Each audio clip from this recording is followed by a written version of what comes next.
Hey, everybody. Welcome to Mossback, the official podcast of the Mossback's Northwest video series from KCTS 9 and Crosscut. I'm Stephen Hegg. And I'm Berger. And today, we're getting our hands dirty with, well, dirt. Across Seattle, there are over 90 city-approved pea patches used by community gardeners. But how did they get there? And why is it called a pea patch anyway? If you haven't already seen the video, you can find it in the show notes or on crosscut.com, and I think it'll provide a lot of context for the conversation that Knut and I are about to have. But for now, roll up your sleeves and start digging with us.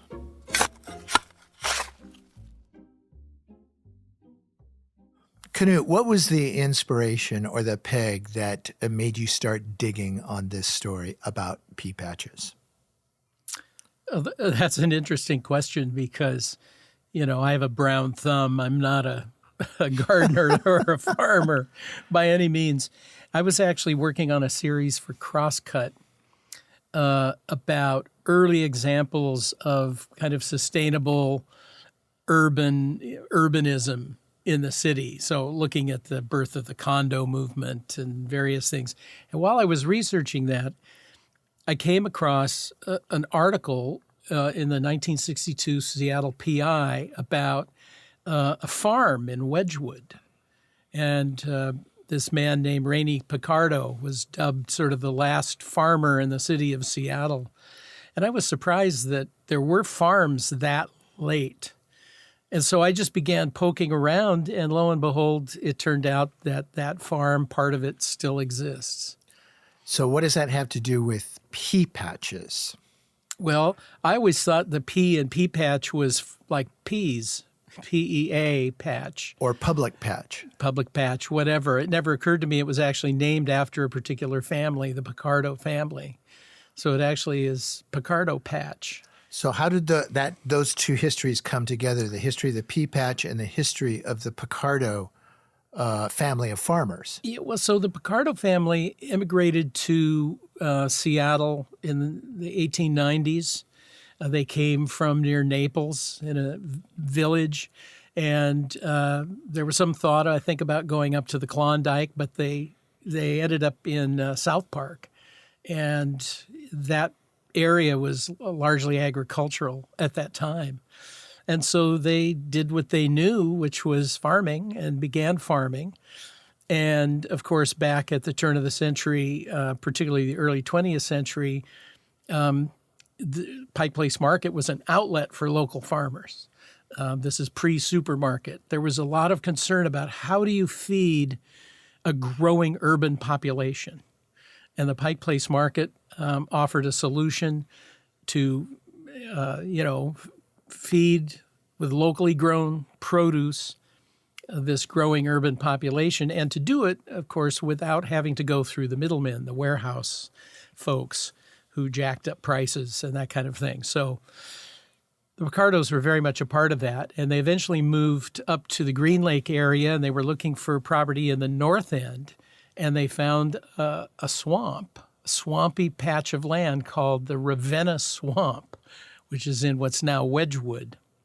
And they established a large farm there and began working the land and selling at the Pike Place Market, and it had been going ever since. So this family farm existed until when? Well, it existed into the 1960s, but post-war development was cropping up. Of course, Ravenna and Wedgwood were hopping with new homes. The family was facing increased property taxes, so they began selling off pieces of the farm. And essentially they had, a fairly small piece of land left that the family was continuing to cultivate.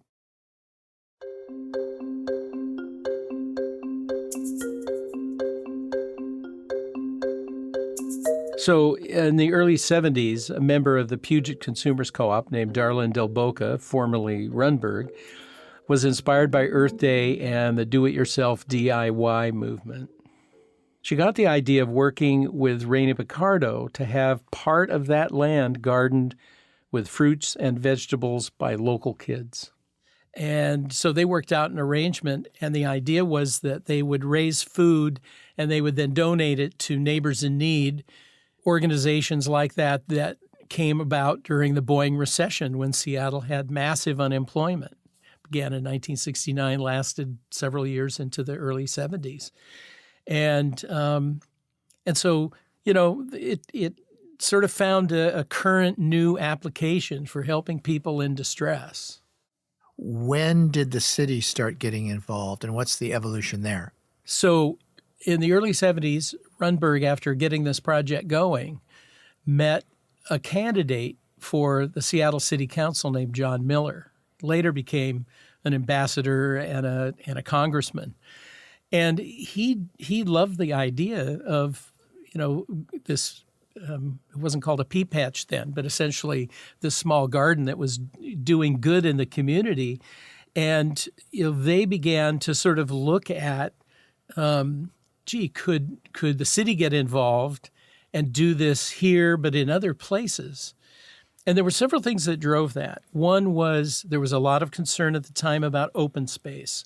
Farms around Seattle, places like the Snoqualmie Valley or the Kent Valley, these places, they were going away. So food was getting produced further and further from the city. And the city wanted to effectively demolish the Pike Place Market. In 1950, a plan was promoted to raise the entire market and turn it into a gigantic parking structure, department stores, and a rooftop park. Which was the alternatives food source for people who didn't want to use the big shopping centers. Can you imagine? They wanted to demolish the Pike Place Market and build condos. In 1963, a Seattle business group called the Central Association created yet another plan to tear down the market and replace it with several high-rise office buildings, a park, a hotel, and, of course, an even bigger parking structure than was proposed in 1950. Yeah, they wanted to build high-rises and parking lots, and, it was all part of that sort of bulldozer-oriented urban renewal movement. Right. And they would have had federal money to help pay to do it. Well, in 1971, the voters rejected the city's plan to demolish the Pike Place Market. Some 53,000 people voted to demolish the market, but over 76,000 voted to restore it, preserving it for future generations. So there was a lot of consciousness raised at that time about the importance of local food. Farm to table is what we call it now, but it was essentially the same thing. And so the city had the citizens of the city had demanded that the city recommit to that. And at the same time, I think people were very concerned about, increasingly concerned about sustainable food, organic food, foods that you can't get elsewhere, that maybe particular ethnic communities would be looking for. So all of this kind of created support for the idea of neighborhood and community pea patches based on this idea that had started at Picardo Farm. And Picardo Farm became the first city pea patch.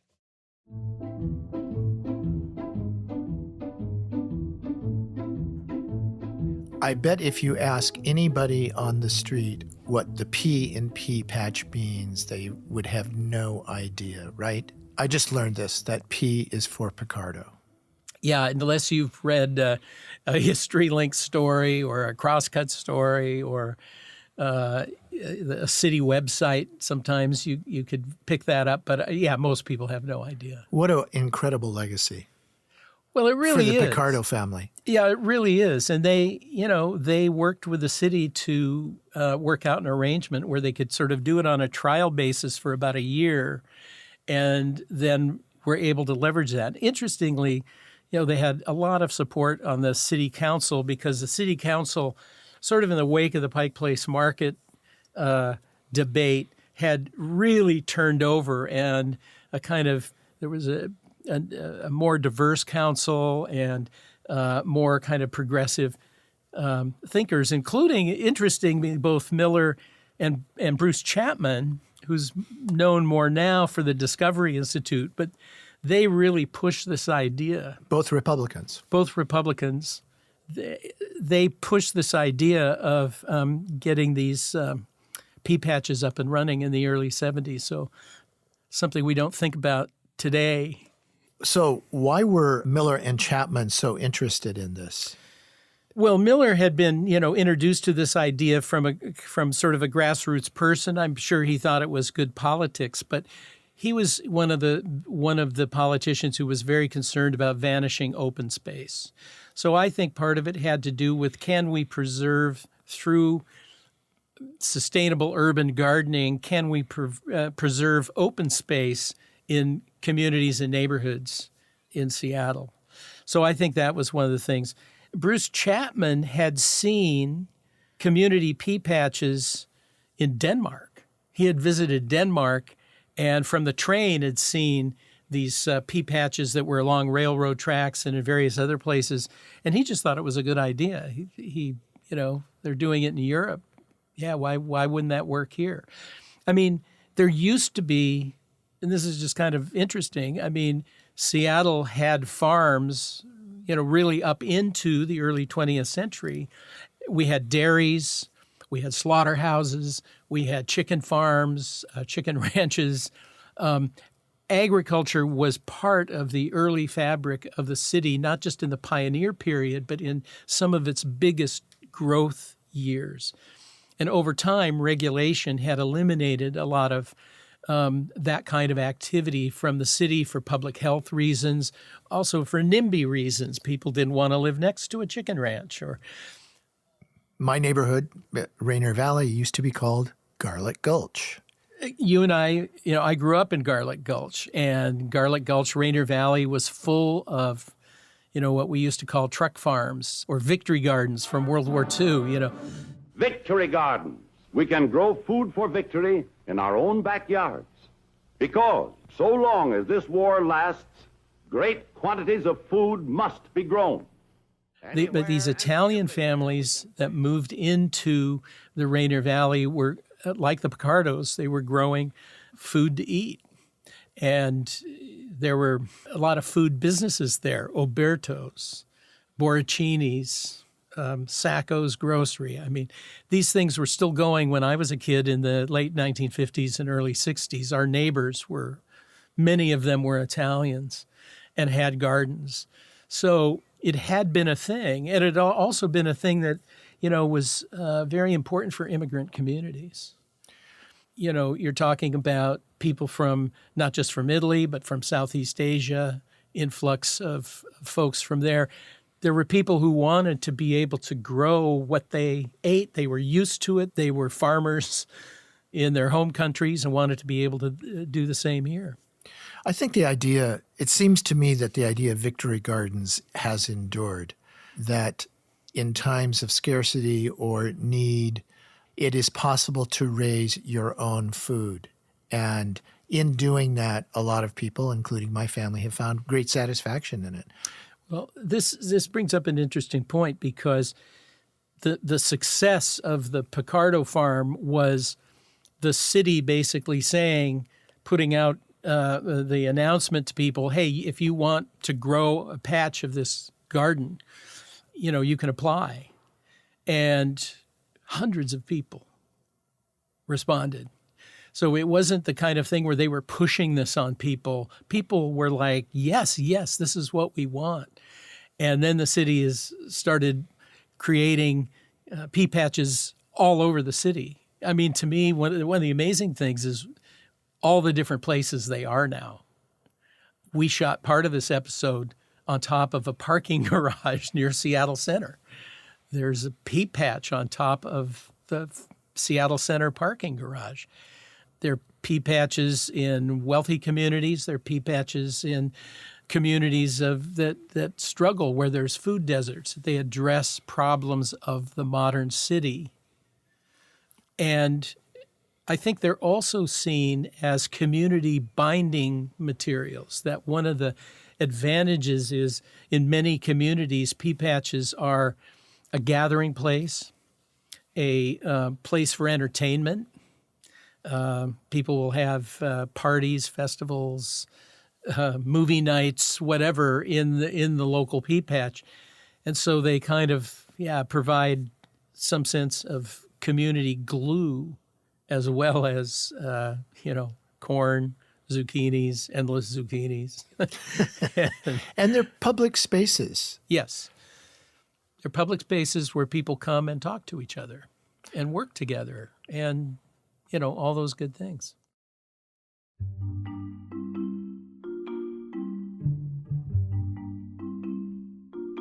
The big pea patch on top of the Mercer Street garage is certainly unique in that it features, among many fruits and vegetables and flowers, a 1964 Ford LTD car in the middle of the garden. I'm glad you knew what model and make it was. Well, I'm a car nerd.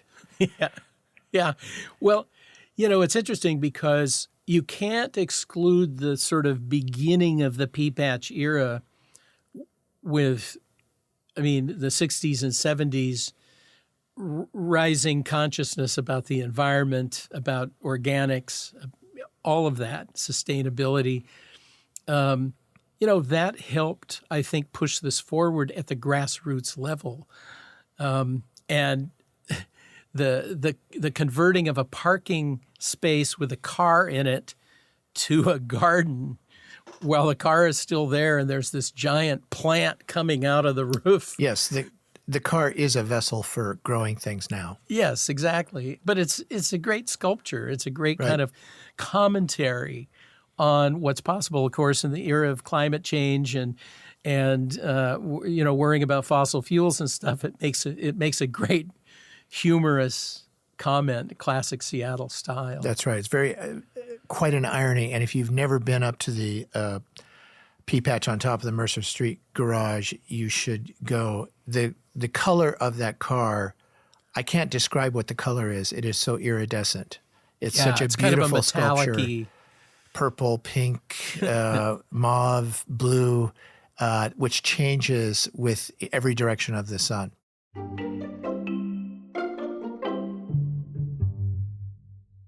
What has been the opposition to pea patches? And I would think that the pea patch on top of a parking garage at Seattle Center, burgeoning, busy Seattle Center, would probably be an example.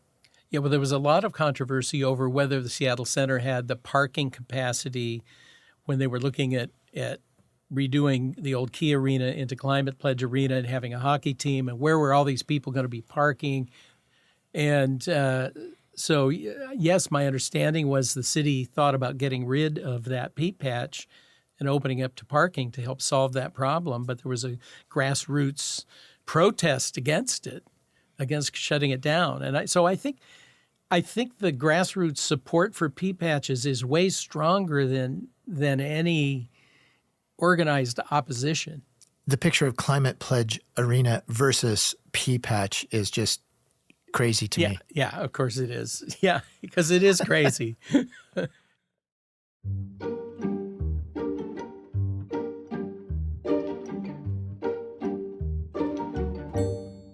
I'm surprised that the Picardo family farm persisted into the 1960s. I would have thought that development would have pushed them out long before that. Well, they really, Rainey Picardo really wanted to hang on. And Rainey was Rainey Picardo, descendant of Ernesto Picardo, who was the original patriarch of the Italian family. And it was a family enterprise, brothers, sons, daughters. I've seen pictures that show the Picardo family and their people that work for them lined up against these like 1920s trucks that are just stacked high with produce from the farm that they're preparing to go down to the market. And there are women and children in the picture, along with guys in overalls. And so I think as with a lot of farming families, farming is kind of in your blood. You can't really imagine doing anything else. And I think it was probably painful for them to begin to kind of have to whittle away the farm with this sort of march of suburban growth, essentially. But it's a testament that family tradition stays strong. The Picardo family is still here, and its descendants. They have knowledge about. One of the things I think I mentioned in the script was they made wine during Prohibition. And a lot of ethnic communities, refused to give up their traditional beverages, and the Picardos grew grapes and made wine, and they would bury the jugs in what's now the Picardo pea patch. They would bury the jugs to hide them from the revenuers and the anti-booze squads and whatnot. So there's a lot of great stories that they've been able to tell, a lot of great pictures they've been able to share. I think pride and connection with the land was something. I think he very much wanted to find a solution to losing that property that would get him off the hook from those property taxes. He was getting too old to farm. Other family members were involved in non-agricultural activities, but he wanted that legacy somehow to continue, and this allowed that to happen. But he really made it happen. If he had been opposed to it, it never would have happened. Is there any vestige left of the Picardo farm at that Wedgwood location? Yes, it's the piece of it that was the first city pea patch is there at 25th and 80th. Yeah, so it still exists in that, what's now a patch, not a 30-plus acre farm overlooking Ravenna and Wedgwood. My observation is pea patches really vary throughout the city. There are small ones and there are huge ones. Yeah, some are very sort of intimate. Some are points of community activism. The Belltown Pea Patch, for example, was central to organizing the preservation of old cannery worker housing in Belltown. Some have been in some of the most poverty-stricken or troubled neighborhoods in Seattle. There's one in Cortland that played a big role in kind of lifting that community to a different level. So, and yeah, I mean, there are pea patches downtown. There are pea patches in the most far-flung neighborhoods of the city. There are, over 90 in all. I mean, now you find people growing corn on their parking strips, or, some of the Southeast Asian communities planted gardens in things that were just grassy banks by Martin Luther King Way. In fact, speaking of Rainier Valley, right across from what was Six Stadium, there's a hillside there that, was turned into an impromptu pea patch. And it used to be called Cheapskate Hill because that's where people would go to watch the ball games without paying. My uncle. Yeah, exactly. My uncle bought a house there just for that purpose. Right up on 24 South. Yeah, that's hilarious.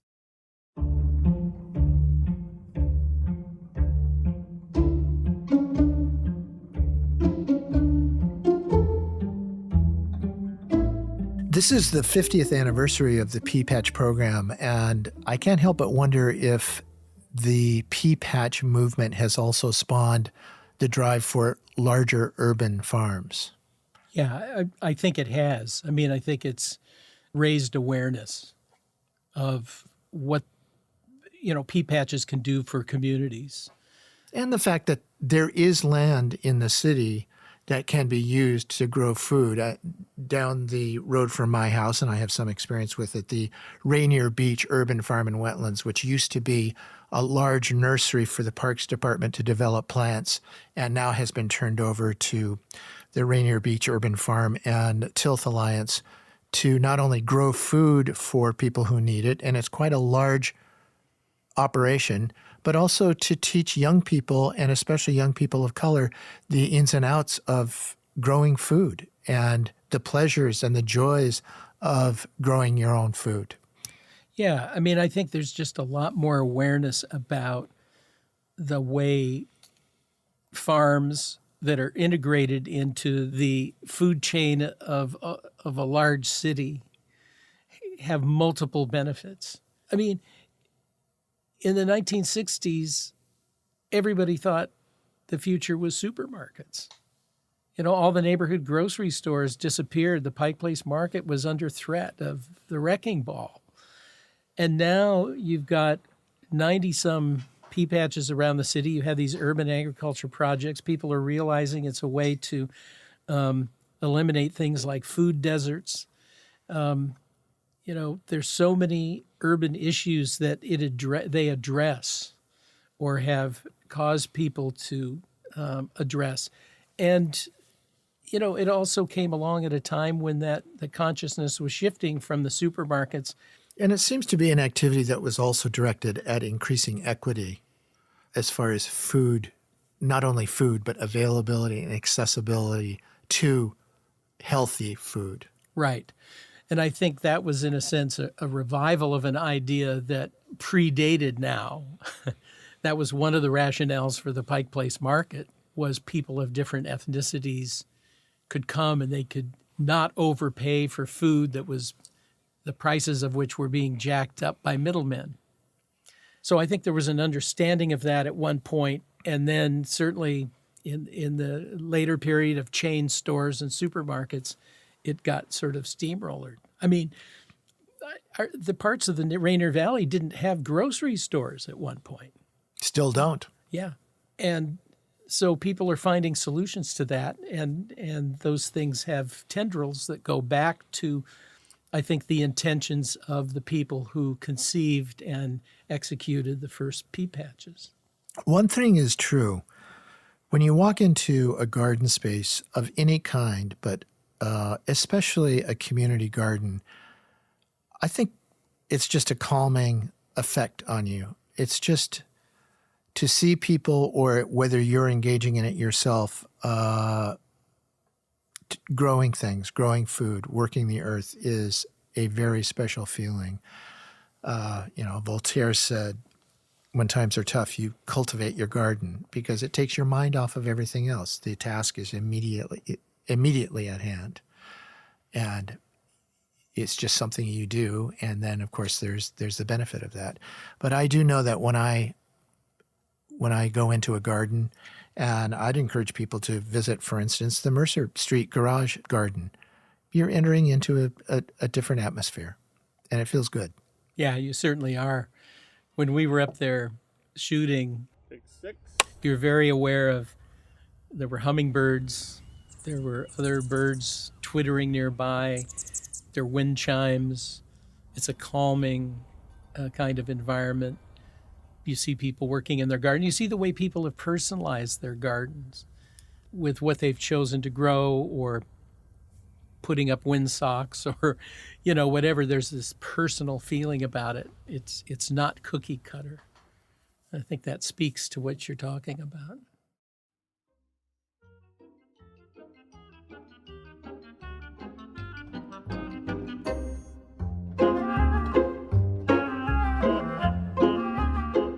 Thanks for listening to Mossback. If you'd like to see all the episodes from this season of Mossback's Northwest, you can find them at crosscut.com or kcts9.org. The video series is now in its 8th season. A new episode airs on Seattle's PBS station KCTS9 every Thursday night through November. This episode of the Mossback podcast was produced by Seth Halloran, and the story editors were Sarah Bernard and Sarah Menzies. Our executive producer is Sarah Menzies. You can subscribe to the Mossback podcast wherever you listen, and whatever platform you're listening on, please review us. We'd love to know what you think of the show. And check out the show notes if you want to get in touch or learn more about each topic we cover. Also, if you'd like to support the work we do at Crosscut, whether it's our lineup of podcasts, the video docuseries we stream every week, or the in-depth reporting we deliver every day, go to crosscut.com/membership. In addition to supporting our journalism, members receive complete access to the on-demand programming of KCTS9. And being a member means you can sign up for an exclusive weekly Mossback newsletter from Knut Berger, where he offers greater insight into his latest historical discoveries. Mossback is a product of Cascade Public Media. I'm Stephen Hegg. We'll be back soon with another episode.